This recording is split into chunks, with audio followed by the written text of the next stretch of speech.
Welcome back, everyone. Here is another episode of the Anatomy of the Trade.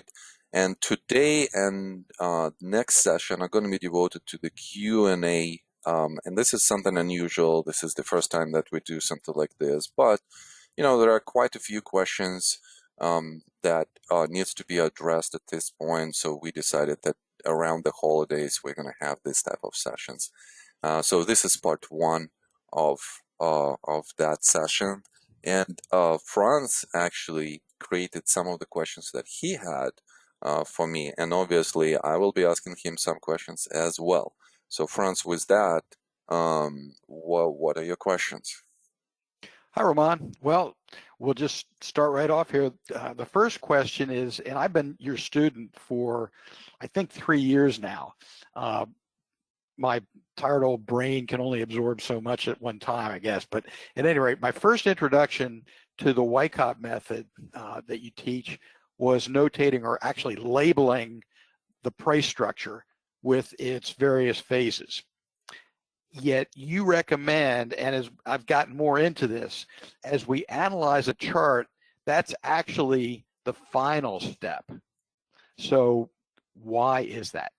Yeah, this is a really, really good question. And I think that a lot of beginners and intermediate students to the Wyckoff methodology prone to this mistake.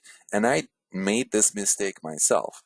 I think when we look at the schematics and we just say, okay, well, this is an accumulation and this is a selling climax, automatic rally, secondary test, phase C, sign of strength, backing up action, phase D, and all of that stuff. It makes a lot of sense to us. And then we develop this desire to put the label in right away on the chart. And I see sometimes students put the label in right away. So what that creates when you do that, that creates almost an avoidance of deep thinking about the bias itself. And if you label a structure, let's say as an accumulation, you almost emotionally commit to the bias which is based on your labeling. So if you label the trading range as an accumulation, you're already subjectively thinking that this is accumulation. And therefore, here's that mistake where, you might be wrong on the bias definition, and you're already determined to say that this is accumulation. What you need to do really is to think about bias first. Define the bias, and then based on that definition of the bias, put your labeling on. So just don't fall into this trap of labeling right away. When you look at the chart, define the bias first, and then go into labeling. Franz, what about you in your experience? What are you doing right now? Are you defining the bias first, or do you still have that urge, to start labeling right away? I've had my hands slapped enough that I'm actually doing it, as I think we'll get into in the next question. So maybe that's a good follow-up to the next question, which is, you've described what to me is an elegant way of analyzing a trading range. And you break that analysis into 3 parts. Start by defining the environment, then analyze the swings to understand buying and selling within the range and which dominates, and finally going bar by bar, especially emphasizing the right side of the chart so that we can see how the kind of the current bias is evolving. So only at that point am I, at this stage, ready to think about labeling. So maybe you can explain why, as a follow through to the first question, this is such a useful way to do it. Sure. So you kind of have to think about looking at the big picture first. So looking at the big tree first, and then looking at the branches, and then looking at the leaves. So if we would be thinking about the tree in general, so environment, or rather, are we in the trading range? Are we even in the trend? What kind of trend this is, up or down? What's the background of the environment that we're currently in? And that's going to be like a big, big tree. That's step number one. The second step is swing analysis. And that is within this tree, what are the branches that we see? So we're going to see all of those ups and downs, ups and downs. And we want to basically look at the reactions, compare them to each other. We want to look at the rallies, compare those to each other, compare reactions to rallies within the trading range, let's say, if we're looking at that, or compare reactions to rallies within the trend as well. And then define the character of those. So that's going to give us some kind of indication or early indication of the potential bias. Then we want to confirm that with the bar by bar analysis.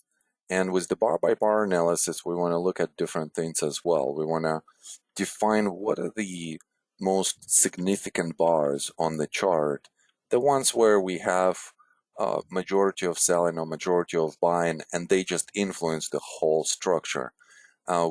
We want to also look at the analog bars. Those are very helpful within the structure of the swing. And you want to identify the character of those bars to understand whether the movement of the price is easier or harder. And if there is an ease of movement, then you could make determination of both the buys and the timing.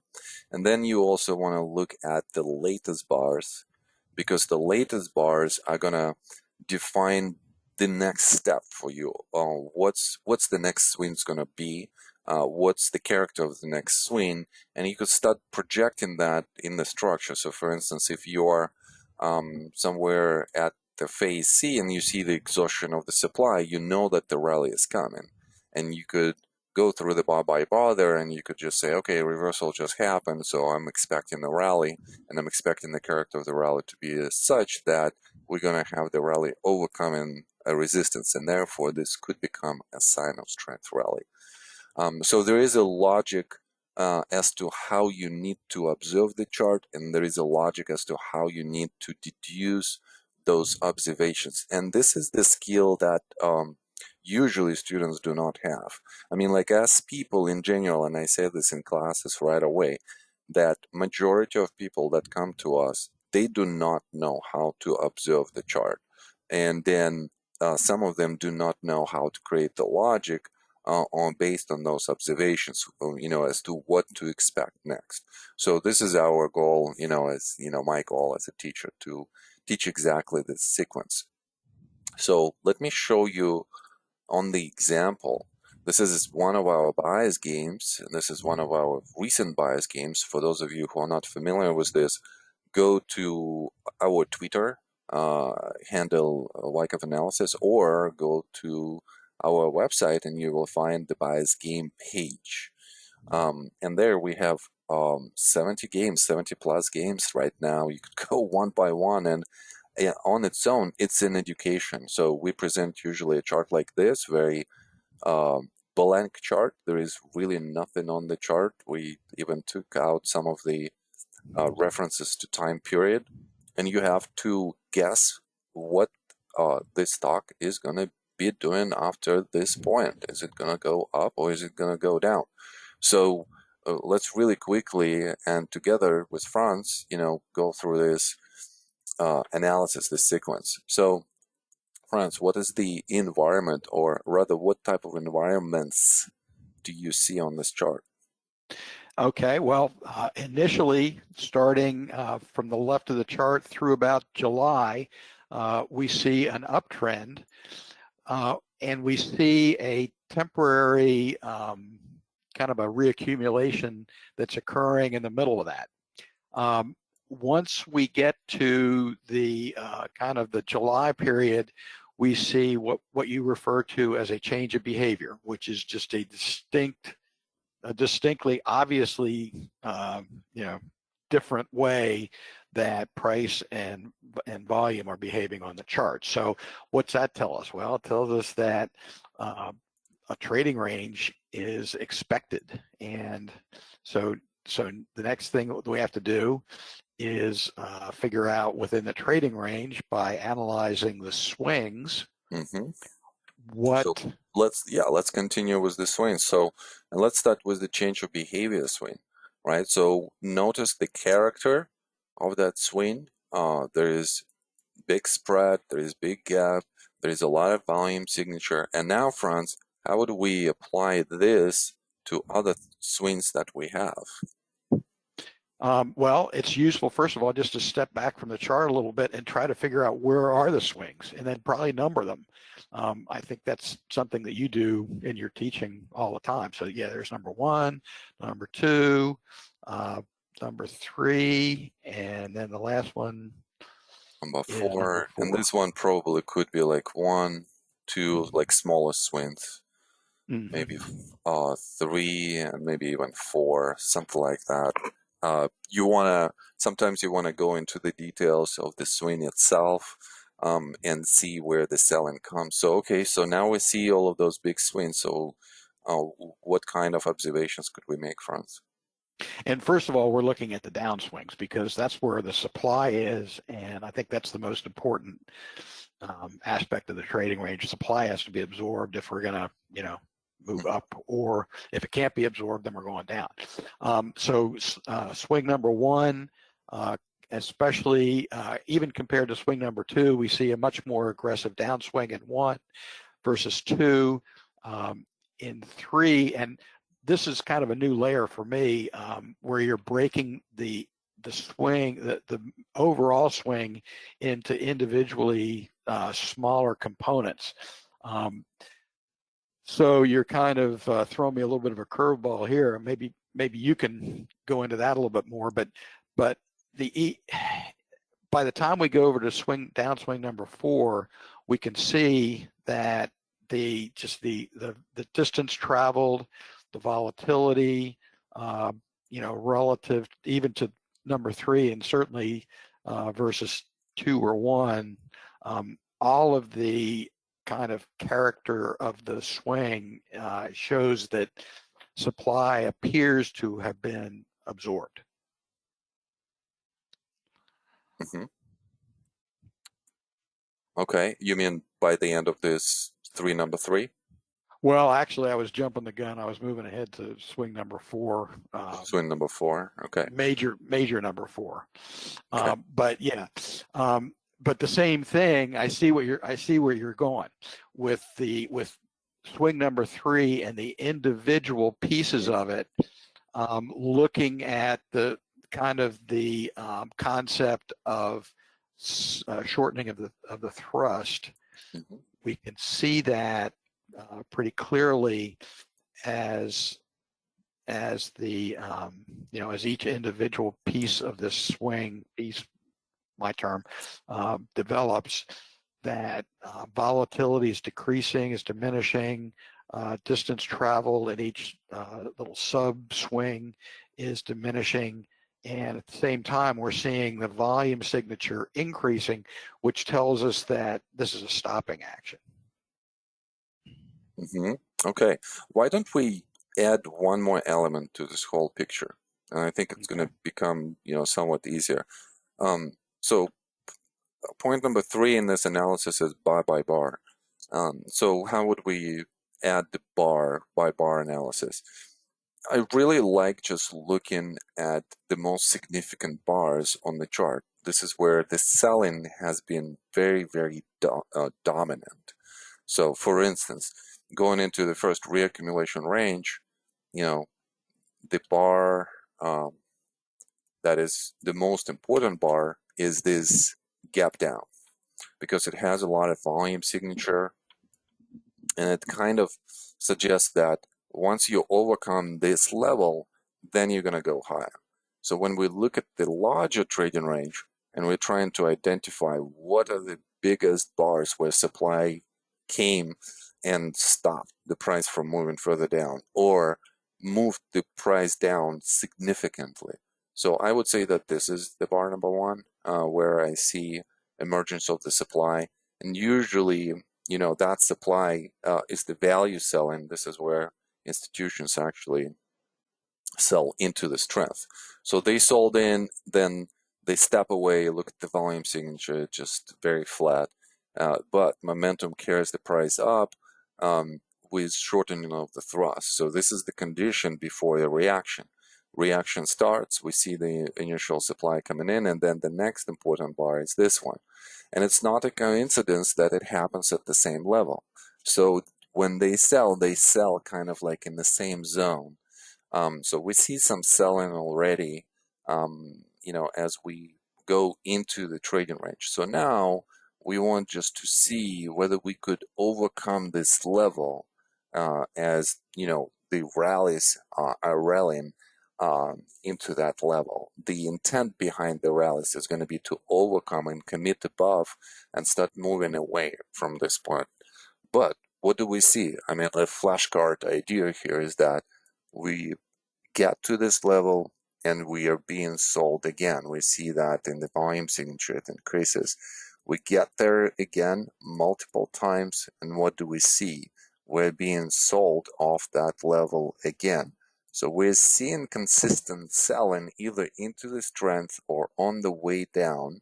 And every time, even with swing number 3 that Franz was describing here, there is a low volatility going into the portion of the third and the fourth portion of this swing, where we see that down swing is diminishing, and then the volume signature is diminishing as well, suggesting a rally.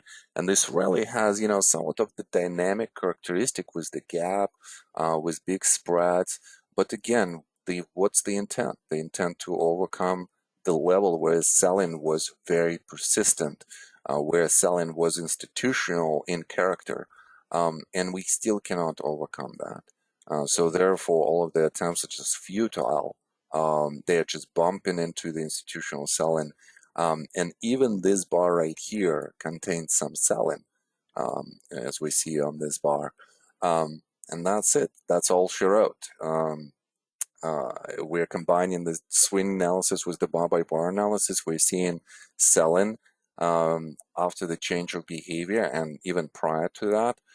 And then all of the attempts to go up, they fail. So therefore, a distribution. And that's how we would, look at this type of charts. So here it is. And we give you the answer. We actually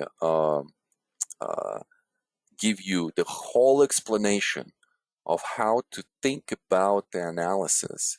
And obviously, we label the chart, and you could go through that. It's a very useful exercise. If you do just one exercise per week like this, imagine in a whole year you'll do like 50, 52 exercises. You will develop a sense of how to look at the chart, how to observe it correctly, and how to analyze it. All right, well, let's come back to our question. So question number 3. Well, the next question is, we analyze charts so that we can recognize the direction of the next move, the timing of the next move, and the character of the next move. And by character, putting it into my own words, how much payoff potential does the next move have for us? So we're looking to get on board the next trending move and versus a swing. So can you explain the difference between a swing and a trend?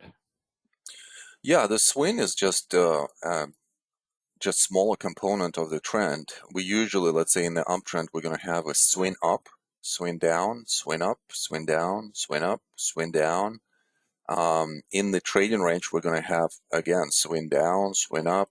So the sequence of swings is always going to be the same.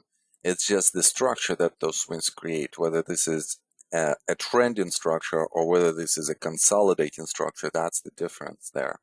I also want to say a couple of words about the character of the next move. So Franz put here a payoff potential, which is basically definition of the target. But the character of the next move is actually a little bit more expansive in the definition.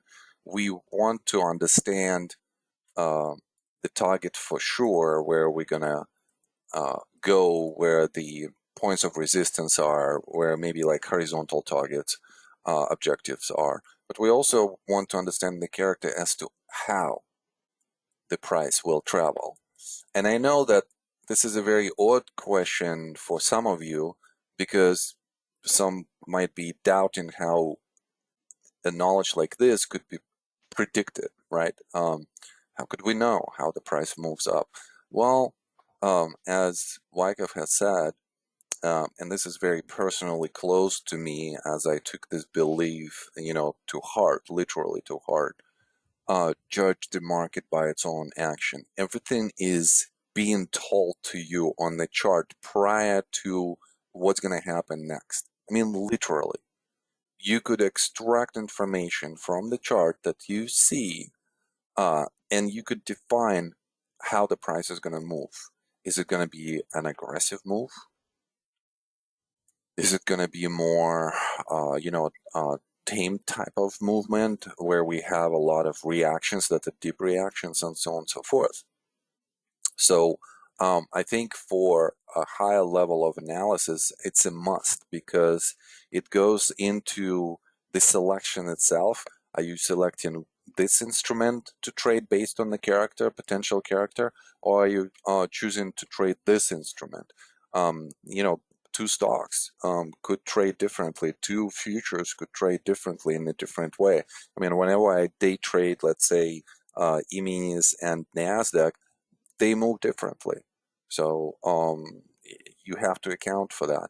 And obviously, when you know the character of the next move, if you wait for some kind of explosiveness, you might use specific leverage, and that's also important. All right, next one. Okay, great explanation. And by the way, I forgot to say how much I liked your tree analogy, starting off with the trunk of the tree, then the branches, and then the leaves, and in your answer to question number 2. So anyway, but moving along here, I'm sure I'm not alone in stating that for all of us students, it's easier to analyze a chart where we know the outcome than to apply the knowledge we're gaining to the markets in real time. So can you talk about that a little bit? Yeah, absolutely. So at Wyckoff Analytics, it was important for me to understand that teaching is a craft. And actually, before this session, Franz and I, we were talking about that. So with that comes the responsibility to teach in a specific way, to teach people some basics. And I think that we're very, very strong on that sequence from basics to advanced knowledge. So the way how I've constructed our material is that the first step in the learning is always going to be with the defined bias. Why is that? Well, it's very important to show to people right away that this is an accumulation or a distribution. This is how it looks. And then you study the characteristics as a student. And what this allows is your brain kind of soaks all of the knowledge about the character with which accumulation or distribution unfolds, or the character of the uptrend or a downtrend. And then the next step is going to be uncovering of the chart. So you don't know what's going to come next. So I'm going to say uncovering of a chart. And this next step is very important, and we do a lot of exercises on this. This is, what Hank was calling action sequence. In this step, students' mind is starting to see the same elements, the same characteristics of the accumulation or distribution, uptrend or downtrend, as the chart unfolds. So this disconnect between knowing what the bias is to not knowing what the bias is, but being able to recognize specific attributes of one bias over another is very important. That switch, that step. So it's a little bit more about teaching rather than trading itself, but I think that for those of you who are learning how to trade right now, I think it would make a lot of sense. And I would suggest for you exactly this sequence. And then the third step is, now we want to transition from the charts that we are practicing on to real market. And we want to apply the same knowledge. And it seems like maybe between step 2 and step 3, there is not a lot of difference, but there is. In step 2, you're still using historical charts. In step 3, you're using the real market charts.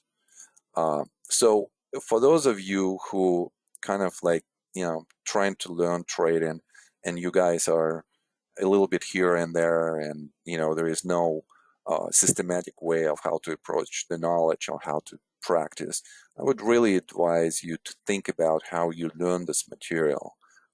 It's really important to be in some kind of system where you systematically applying your knowledge and skills on by looking at the charts, but you do this in a very, very qualitative way. So that would be my suggestion, my sequence of how you would train yourself. All right, I see that the next question is probably my favorite. Okay, yeah. One of Richard D. Wyckoff's favorite expressions, which you've already mentioned, is judge the market by its own action. And I just want to know, is this really possible? Well, let me ask you this question, Franz. Do you think that it's possible? Well, I do, but that's the reason I asked the question. I wanted to get your spin on it. But what does it mean to you? Because okay, I feel that maybe for different people it might mean a different thing. When I started studying the methodology, 25 years ago, it meant something different to me than what it means right now. So my question to you is, what does it mean to you? Okay, and it's sort of like you were talking about earlier. It's almost an article of faith that you start off with, that yes, this is possible, and then we've got to have confirm it or have it fail. So the confirmation to me is 3 years of studying and watching how you apply these concepts in your teaching and in your trading, and even right now, and the layers of nuance that we can peel back to better understand what the market is actually doing and what it's telling us about its action. Just as an example, recently in your more advanced course, which I keep coming back to because it's so useful and so valuable, we're going into using a concept that you present called the significant bar, and looking at significant bar's ability to overcome certain areas on the chart in one direction or the other, and using that knowledge then to make deductions about what is in store going forward. So the more that I see this being applied and the deeper I get into it, and obviously I'm a student, I'm still learning, I'm still making a lot of mistakes, but the mistakes that I'm making are becoming less damaging, and the conclusions, the deductions that I'm making are becoming more accurate, and it is help. I mean, I'm seeing it in my own trading, so that's really the proof of the pudding. It's does this translate into, you know, my bottom line, and it is. So that's the best answer I can give you. Yeah, and I think that this statement, "judge the market by its own action," it means different things for different people, and it also means different things for a person at the different level of their trader's development. So, for instance, 25 years ago, when I read this first statement, or when I heard this first statement, I said, well, that's interesting. Okay, judge the market by its own action. That kind of makes sense. You look at the past, and then, you can come up with a solution. What's going to happen now? Um, at this point of time, after 25 years, it means something else. Yeah, and it's definitely much deeper meaning for me. It's almost like a religious belief that I have. And that drives my whole analysis. That kind of like drives me looking into the chart much, much deeper, trying to understand all of the nuances of the picture that is being shown to us. And as you know, obviously, I've analyzed so many charts in details. I've come to a realization that this statement is true, that all of the information is given to us as to what potentially could happen next. Maybe it's a short-term next type of action, or maybe it's a longer-term type of action. And sometimes the pieces are being revealed very gradually, and we could only see, a short-term future. And sometimes we could see a very long-term future, like a campaign type of trades. Why is this, let me just come to this from a different perspective. Why would we even say that, we could judge the market by its own action? Well, if we would think what is being depicted on the chart, we are basically seeing the behaviors of institutional types, strong hands, and weak hands. And by the way, yeah, I probably should not even state institutional types, but strong hands and weak hands, because weak hands could be also institutional hands. And I've seen a lot of institutions that just fail and they just become weak hands on a specific trade. Um, even somebody like Warren Buffett have had many bad trades, and he was on the weak side of the trade. But when you look at the strong hands and the appearance of that on the chart, whether this is the increase in the volume spike or whether this is, a huge momentum with gaps and so on and so forth, you understand, the idea that the chart shows us the behavior of the dominant players that create the trends. And if you could identify that behavior on the chart, then you will be able to judge what's going to happen next.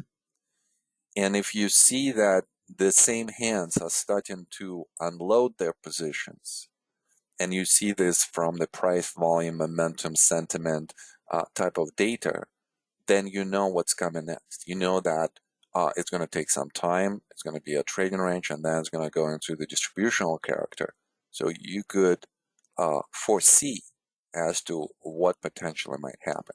And obviously, it's much more nuanced, and I wish I would maybe explain this in some other words as well. But all of the information is given to us already on the chart. It's just a matter for us to be able to observe it correctly, and then make correct deductions as to what's going to happen next short term, and then what's going to happen next long term. I'll have to think about this a little bit more, Franz, as to how to better answer this question. I hope that this kind of landed correctly. I think it did, and it's a lifelong quest that we're on to, but as an article of faith, I think it is possible. So anyway, are we ready to move on to the next question? Yes, let's do the last one. All right. Well, we've done at least 30 of these that I can think of, and probably more. And I really appreciate your including me, that I get to ride on your coattails. but I've seen your trading and your abilities, and you are extremely good at this. So my question is, why don't you just close up shop and become a full-time trader? Well, first of all, I am a full-time trader, so I have multiple jobs, right? So I teach, I trade, um, uh, I'm also at home, a father and a husband, so that takes my time as well, and I'm gladly spending that time together with my girls. But in terms of uh, closing up the shop, let's say, the teaching, um, I really enjoy teaching, and I would say that uh, trading is my craft, teaching is my passion. That's how I usually phrase it.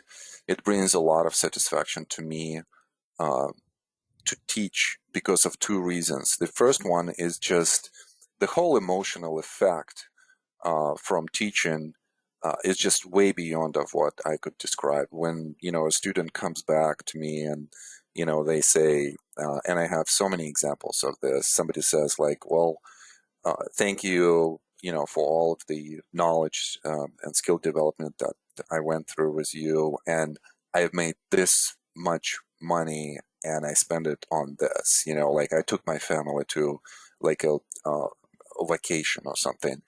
It gives me so much satisfaction to hear some stories like this. People come to me and they say, "Okay, well, on this trade, after this trade, I remodel my kitchen." What a great way of uh, taking the money, converting them into more money, and then converting them into something that is needed, that is uh, being wanted at this moment. And some other stories are just mind-boggling, where people, create scholarships based on their trading, where people put their kids to college, where people, buy houses and so on and so forth. And obviously, um, those are much rarer uh, kind of like rare students who go to that level. You still, the majority of students are still kind of like, go through the struggles and they improve and it's all gradual. So we kind of doing this grinding work because, becoming a better trader, it requires a lot of energy and a lot of thinking, a lot of practice. So that just satisfaction really, really drives me. And the second reason why I love teaching is very selfish, and that is as you teach, you become better because you need to be tuned in into every possible thought that is happening during the class. You have to understand this. You have to follow this. So you naturally become better. So it's a very selfish thing, teaching, I think, but it really helps me to improve. Uh, and then in terms of being a full-time trader, yeah, right now I'm trading, actually probably trading the most in my career. I'm trading uh, institutional portfolio money. I'm trading my own accounts. I'm trading different instruments. I'm trading stocks. I'm trading futures. I'm trading options. I'm trading different time frames. I have, long campaign portfolios. I have swing trades. I have day trades. So I would say that I'm probably as full-time trader as I possibly could. I mean, obviously, results are here. I'm not going to talk about them in details, but this 2020 was a very good profitable year, and I definitely improved a lot in my trading. So it's something that I can't drop, Franz. The teaching, something that I enjoy so much. I enjoy interacting with trading traders and helping them out, helping myself to understand the markets better. And obviously, trading is kind of like a mirror. I always compare it trading to a mirror. Trading gives you the reflection of yourself what your strengths are and what your weaknesses are. And if you are able and willing to be open to receive this information, meaning that you are not taking this information as a critical of your information, but more of the constructive information, then you could definitely see the mistakes, devise the plan of how to improve yourself, and then implement that plan of improvement and really, really improve your trading. It's only those type of hard steps as a students that you make are gonna, lead you to improvements, and you're not gonna be in this perpetual circle of like, well, I trade, I have, a good year, and then I have a bad year, or something like this. You really, really have to put a lot of effort into this craft. This is not an easy job. So I don't know, maybe on this more discouraging thought fronts, we are finishing this series of questions. I thought this was a very interesting session, and hopefully, guys, all of these answers to these questions. And Franz, thank you so much for these questions. I hope that, it helps you out in different directions as to how to go about you, creating the knowledge and building the skill, figuring out the mental execution, and moving forward with your trading. Franz, your last thoughts? Okay, well, just thanks for everything you do, Roman. And actually, the last question, I sort of had a selfish motive for asking it because I want to make sure that you're going to continue teaching, and I'm glad to hear that you plan on it. So, again, thanks a lot, and that's all I have to say. Sounds great. Well, thank you guys for watching this episode, and we're gonna go into part 2 next week. So tune in. We're gonna go through the questions, your questions that we picked up on the YouTube channel. So if you have questions that you want to ask, leave them below the video, and we'll collect them. And at some point in the future, we'll do this session again.